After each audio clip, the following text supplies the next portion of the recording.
الله أكبر الله أكبر الله أكبر الله أكبر الله أكبر الله أكبر الله أكبر كبيرا والحمد لله كثيرا وسبحان الله بكرة وأصيلا الله أكبر ولله الحمد.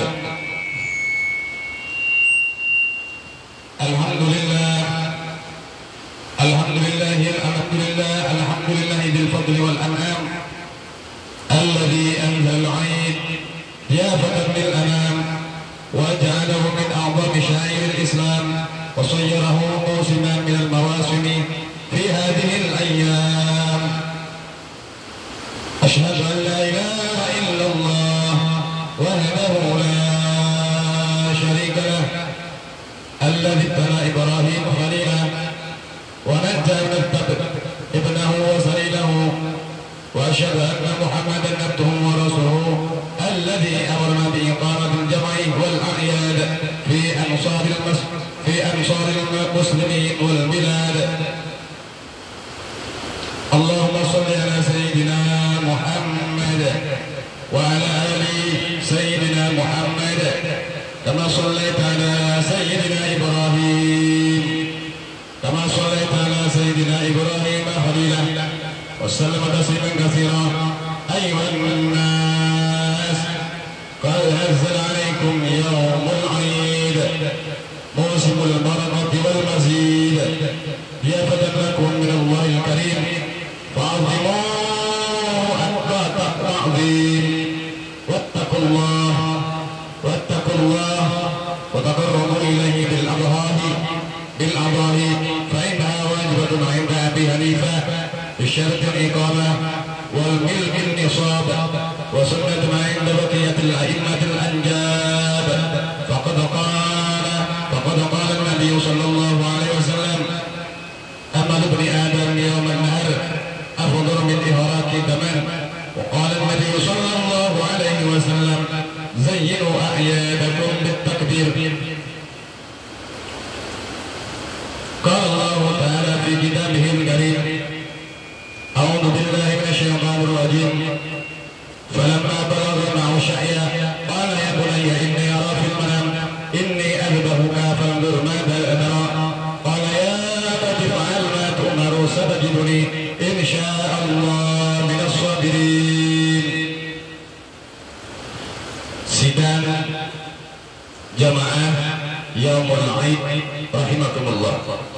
Alhamdulillah pagi ini Allah telah menggerakkan kedua kaki kita, menggerakkan seluruh anggota tubuh kita, mulai dari anggota yang kecil, anggota yang kadang-kadang kita sepelekan, anggota yang kadang-kadang kita remehkan, mulai dari rambut kita, telinga kita, mata, alis, hidung, mulut kita, kaki, kedua tangan kita, tubuh, punggung, seluruh anggota tubuh kita, semata-mata itu campur tangan Allah, di mana kita digerakkan oleh Allah. Pagi ini Allah bodohkan kita, pagi ini Allah gerakkan kita, pagi ini kita takarrub kepada Allah, menjalankan sholat Idul Adha untuk menunjukkan ketakwaan kita, keimanan kita kepada Allah Subhanahu wa taala. Ayyuhal iman rahimakumullah. Pagi ini sadar kita, pagi ini kita menyadari bahwa kita berkumpul di Masjid Al-Bad semata-mata melangkahkan kedua kaki kita menyambut panggilan Allah Subhanahu wa taala. Di Masjid Al-Bad ini kita selalu gantungkan hati kita kepada Allah untuk selalu munajat, meminta, memohon kepada Allah suatu pertolongan Allah, meminta munajat kepada Allah, meminta inayah, maunah, maghfirah daripada Allah Subhanahu wa taala. Hari ini hari yang sangat istimewa bagi umat baginda Nabi Muhammad sallallahu alaihi wasallam. Bukan hanya sekedar warga DB memperingati Idul Adha, tapi seluruh di permukaan buminya Allah, khususnya dan pada umumnya umat baginda Nabi Muhammad sallallahu alaihi wasallam bergemuruh untuk mensyiarkan, untuk menggaungkan, untuk melantunkan, untuk mengucapkan kalimat takbir, menunjukkan untuk mengagungkan Allah, untuk meninggikan Allah, untuk menyucikan Allah, yaitu melantunkan kalimat Allahu Akbar, Allahu Akbar, Allahu Akbar. Allah Maha besar, besar nikmatnya, besar Rahman dan Rahimnya, besar ridha, besar inayah dan maulahnya, sehingga Allah tidak bosan-bosan memberikan nikmatnya kepada umat, walaupun umat itu adalah umat yang bermaksiat, walaupun umat itu selalu menjauh daripada Allah Subhanahu wa Ta'ala.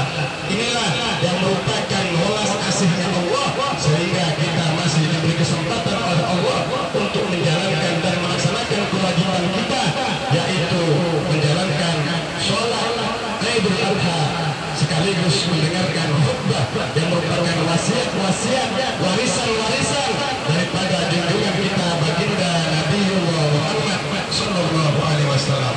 Sidang jemaat, sidang sholat Idul Adha, sidang Idul Adha rahimakumullah. Hari ini Allah turunkan hujan yang sangat lebat, di atas langit sangat mendung, gelap. Kita mengharap kepada Allah, pagi ini kita ada di dalam Masjid Al-Bait untuk bersama-sama kembali dan mengingat sesuatu kisah, riwayat, apa-apa yang pernah ditunjukkan, pernah diperlihatkan oleh Allah, yaitu memperlihatkan kebesaran Allah Subhanahu wa Ta'ala melalui seorang nabi yang pernah diutus oleh Allah sebelum baginda Nabi Muhammad diutus oleh Allah Subhanahu wa Ta'ala. Hari ini kita teringat dengan adanya hari di mana baginda Nabi Ibrahim alaihissalam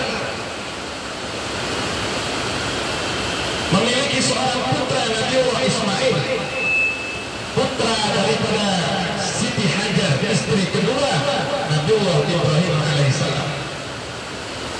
Di hari ini pula Nabiullah Ibrahim mendapatkan mandat, mendapatkan perintah daripada Allah, di mana Allah memerintahkan kepada Nabiullah Ibrahim untuk menyembelih putranya, untuk menggorok leher daripada putranya. Nabiullah Ibrahim menunjukkan ketaatannya, menunjukkan kepatuhannya, menunjukkan ketulusannya, ketundukannya, kepatuhannya kepada Allah, menunjukkan keimanannya, ketakwaannya kepada Allah, sehingga perintah itu, walaupun perintah itu hanya sekedar filman, hanya sekedar perintah yang datang dari mimpi Nabiullah Ibrahim, Nabiullah Ibrahim alaihissalam menjalankan perintah daripada Allah Subhanahu wa Ta'ala.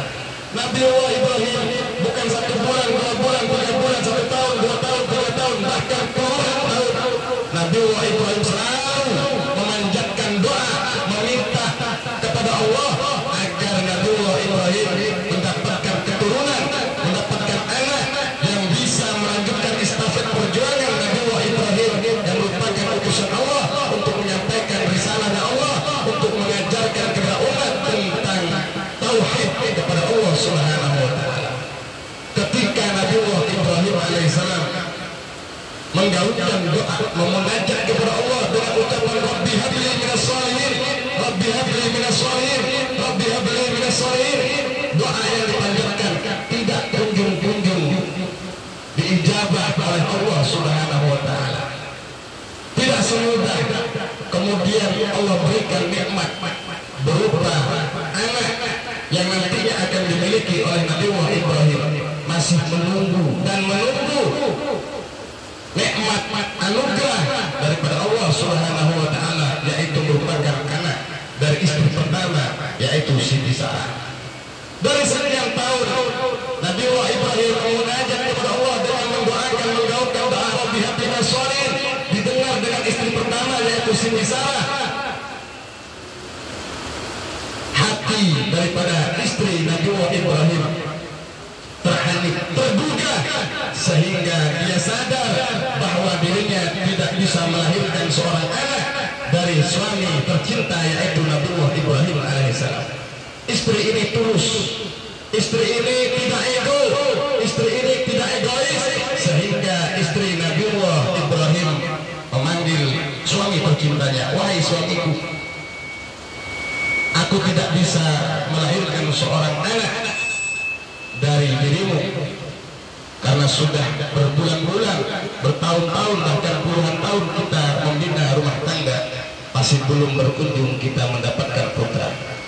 Sehingga aku terbuka hatiku atas doa yang kau panjatkan kepada Allah dengan memanjatkan doa Rabbi habli minas sholihin, wahai suamiku, hari ini aku ridha, hari ini aku ikhlas, andaikan engkau menikah lagi untuk kedua kalinya agar engkau mendapatkan keturunan, sehingga dengan apa yang kau munajatkan kepada Allah, Allah memberikan putra, Allah memberikan keturunan, sehingga bisa melanjutkan estafet perjuangan engkau, wahai Nabiullah Ibrahim alaihissalam. Dengan adanya singkat keridoan daripada Siti Sarah yang terbuka hatinya kepada suaminya, yang jelas-jelas adalah seorang nabi yang tugasnya menyampaikan risalahnya Allah, yang tugasnya hanyalah untuk memperingati, memberikan arahan, memberikan bimbingan kepada umatnya, sehingga Siti Sarah terbuka hatinya meridai daripada Nabiullah Ibrahim untuk menikah dengan seorang perempuan yang dipilih oleh Siti Sarah. Itulah seorang perempuan kemudian memilihkan istri untuk Nabiullah Ibrahim, yaitu bernama Siti Hajar.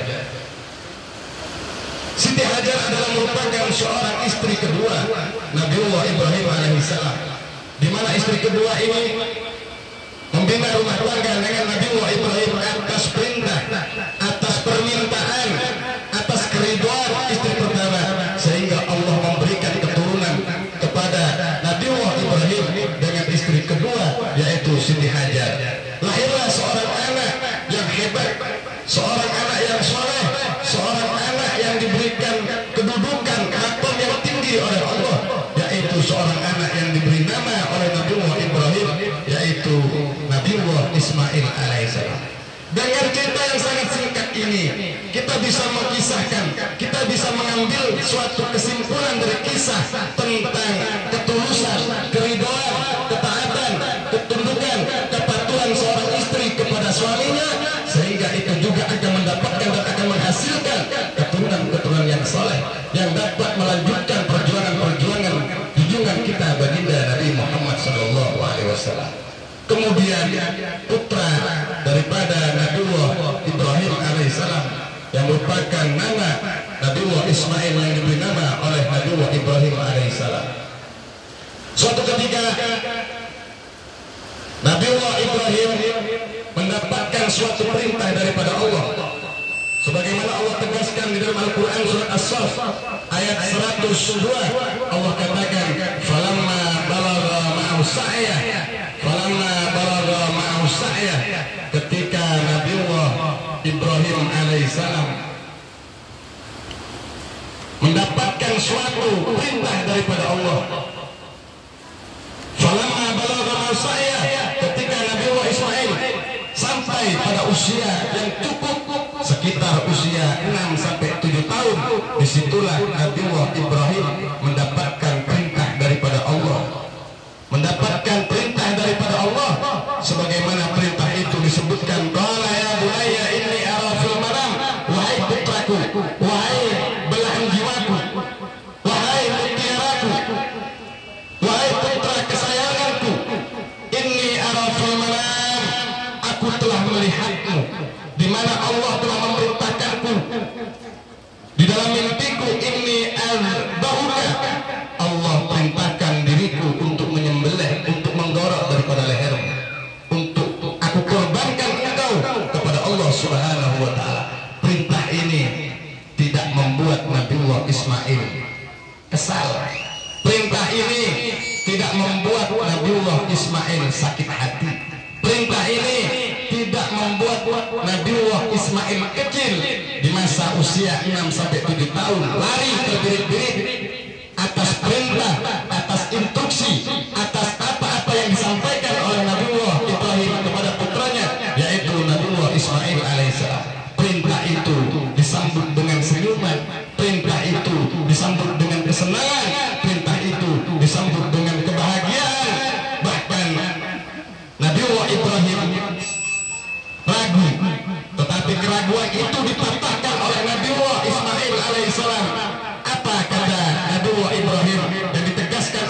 Subhanahu wa taala, "Fandur madza tara, fandur madza tara."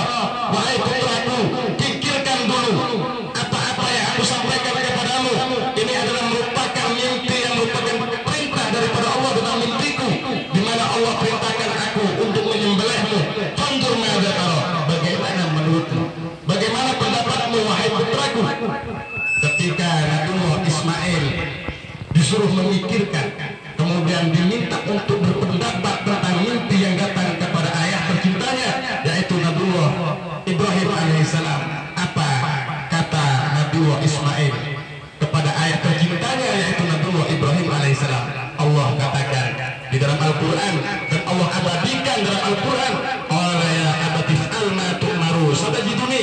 Wahai ayah tercintaku, wahai abahku, wahai ayahku, kalau engkau bertanya tentang bagaimana dan seperti apa pendapat-pendapatku tentang perintah yang Allah perintahkan kepadamu, if'al ma tu'marun, jalankan, laksanakan, kerjakan apa-apa yang telah diperintahkan oleh Allah Subhanahu wa taala. Hari ini engkau telah diperintahkan oleh Allah untuk menyembelihku, ambil pisau, berangkat, sembelihlah aku, if'al, kerjakan. Ma tu'maru satajiduni insyaallah minas sabirin. Insyaallah engkau akan menemukanku sebagai orang-orang yang sabar. Ini jawaban putra yang usianya masih 6 atau sampai 7 tahun. Jawaban daripada Nabiullah Ismail alaihissalam. Lihat putra-putra kita, anak-anak kita, jangankan diperintahkan untuk kita sembelih, jangankan kemudian kita perintahkan untuk menyembur di dalam sungai yang dalam, yang banyak buayanya, kita memerintahkan kepada seorang anak untuk membeli apapun yang kita suruh, baik itu membeli makanan, baik membeli beras, atau disuruh untuk membeli telur ataupun beras. Anak kadang-kadang tidak mau. Anak kita kadang-kadang membentak dengan suruhan kita. Anak kita kadang-kadang menolak tentang apa-apa yang diperintahkan oleh kita yang merupakan orang tua. Ini bisa kita ambil pelajaran. Kenapa Nabiullah Ismail usia 6 sampai 7 tahun, kemudian jawaban beliau, if'al ma tu'marun, lakukan, kerjakan, laksanakan wahai ayahku. Kalau Allah perintahkan untuk menyembelih aku, maka sembelihlah aku. Itu kata Nabiullah Ismail alaihissalam, menunjukkan ketaatan dan kepatuhan putra seorang Nabiullah Ismail kepada Nabiullah Ibrahim alaihissalam. Maka kita bisa mengambil suatu pelajaran di dalam riwayat ini, di dalam peristiwa ini, di dalam kisah ini, bahwasannya doa yang selalu kita panjatkan itu adalah wujud ikhtiar kita agar anak kita senantiasa ditanamkan benih-benih ketaatan, benih-benih ketundukan, benih-benih kepatuhan kepada kita yang merupakan orang tua yang selalu mendidik, menjaga, membimbing, mengarahkan putra-putra kita sehingga menjadi putra yang besar yang bisa melanjutkan apa yang kita kerjakan. Ma'asyiral muslimin rahimakumullah. Hari ini kita tahu bahwa ketika Nabiullah Ismail alaihissalam telah dibawa oleh Nabiullah Ibrahim untuk disembelih atas perintah daripada Allah Subhanahu wa taala, kita teringat dengan apa yang pernah disampaikan oleh Siti Aisyah. Yang meriwayatkan tersebut adalah para sahabat-sahabat baginda Nabi Muhammad SAW, bahwasanya baginda Nabi Muhammad SAW pernah mengatakan kepada istri muda, istri tercinta, istri tersayangnya, yaitu Siti Aisyah radhiyallahu anha. Apa kata baginda Nabi Muhammad SAW mengenai tentang kisah seorang Nabiullah Ismail yang akan disembelih oleh Nabiullah Ibrahim atas perintah daripada Allah, tetapi wujud kasih sayangnya Allah, wujud cintanya Allah kepada Nabiullah Ibrahim dan Nabiullah Ismail, Allah ganti Nabiullah Ismail dengan seekor domba jantan untuk disembelih oleh Nabiullah Ibrahim alaihissalam. Hal ini disebutkan oleh junjungan kita baginda Nabi Muhammad SAW. La ta'ti yaumal qiyamah bi quruniha, hewan-hewan yang ditumpahkan darahnya, yang disembelih oleh umat baginda Nabi Muhammad tepatnya di Idul Adha. Berduyun-duyun mereka membeli unta, berduyun-duyun mereka ini membeli sapi, berduyun-duyun mereka ini hari besar, hari yang dibesarkan oleh Allah, hari yang istimewa, yang diistimewakan oleh Allah Subhanahu wa taala. Hewan korban yang sudah siap untuk dikorbankan, ditumpahkan daripada darahnya. Kata Nabi, "Nata'ti yaumil qiyamah biquruniha." Hewan yang dikorbankan di Idul Adha, di hari besar, di hari istimewa, mengikuti rekam jejak daripada junjungan kita Nabi Ibrahim alaihissalam, nantinya akan datang di hari kiamat. Wa ash'ariha biquruniha wa ash'ariha wa adrafiha, tanduknya, kedua tanduknya, kuku-kukunya, bulu-bulunya, darah yang ditumpahkannya. Wa anadama la yaqau min Allah bi makanin qabla an yaqau min al-ard, darah sebelum jatuh di buminya Allah, darah yang sebelum tumpah di tanah yang merupakan tanahnya Allah. Maka darah, kuku, kedua tanduk, kulit, bulu-bulunya nantinya akan menjadi saksi daripada umat yang berkorban di Idul Adha, hari yang sangat besar, hari yang merupakan hari yang diagungkan oleh Allah Subhanahu wa taala. Bulu-bulu hewan kurban itu bukan hanya sekedar ditumpahkan darahnya, bukan hanya sekedar bulunya kemudian dikorok, dihilangkan, dibagikan dagingnya, tidak, tetapi bulu tersebut, daging tersebut yang dibagikan, yang dikunyah, yang dimakan oleh kita, kemudian kuku dan kedua tanduknya, semua mulai dari kepala sampai kaki daripada hewan yang dikorbankan oleh seorang umat itu akan menjadi hirzun minan nar, itu akan menjadi bara'atun minan nar, itu akan menjadi jawazun ala sirat. Ini yang merupakan salah satu informasi yang dari baginda Nabi Muhammad untuk umat baginda Nabi Muhammad SAW, khususnya kita yang ada di Masjid Al-Bait. Ma'asyiral muslimin rahimakumullah. Allahu akbar, Allahu akbar, Allahu akbar, walillahil hamd. Ma'asyiral muslimin rahimakumullah. Dengan adanya waktu yang sangat singkat dan khutbah yang disampaikan oleh khatib yang merupakan Shahidul Fakir, kita teringat dengan salah satu firman daripada Allah Subhanahu wa taala. Allah katakan di dalam Al-Qur'an, "La yanalullahu luhumuha wa la dima'uha walakin yanalu taqwa minkum kadzalika sakharakum litukabbirullaha ala ma hadakum wa basyiril muhsinin."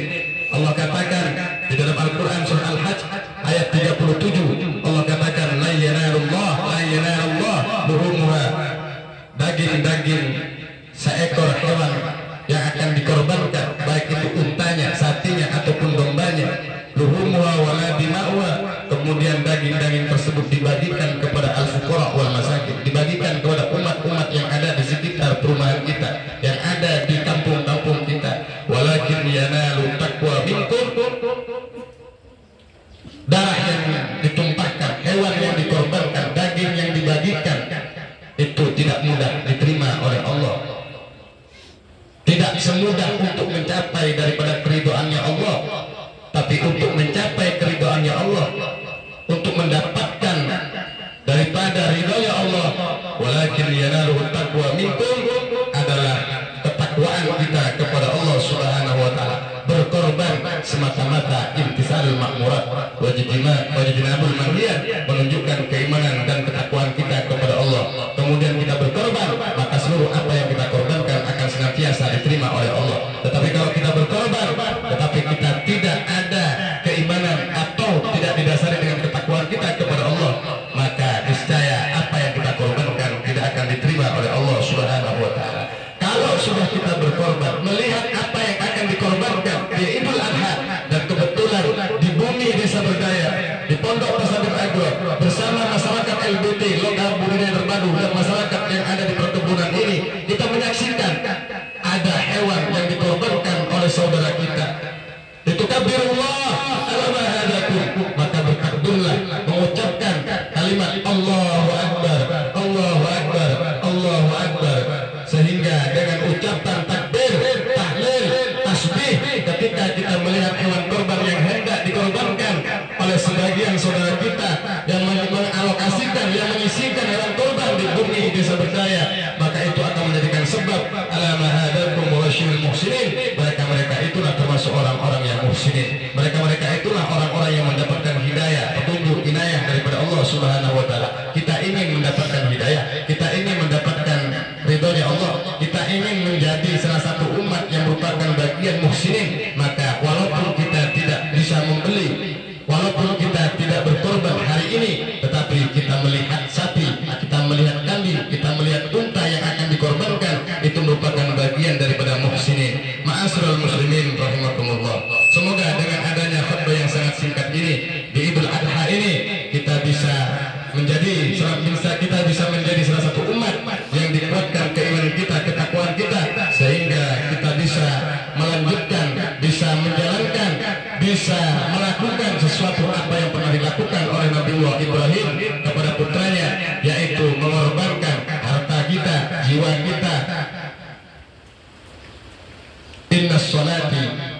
Inna salati wa nusuki wa mahyaya wa mamati lillahi rabbil alamin.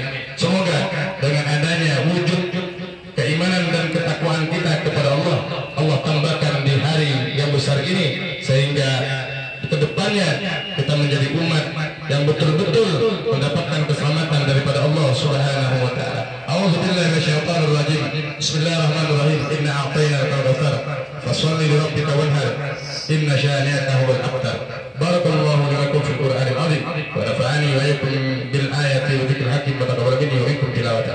Innahu as-sami'ul 'alim. Ibadallah, astaghfirullahal azim li wa lakum wa lisa'il muslimina wal muslimat wal mu'minina wal mu'minat.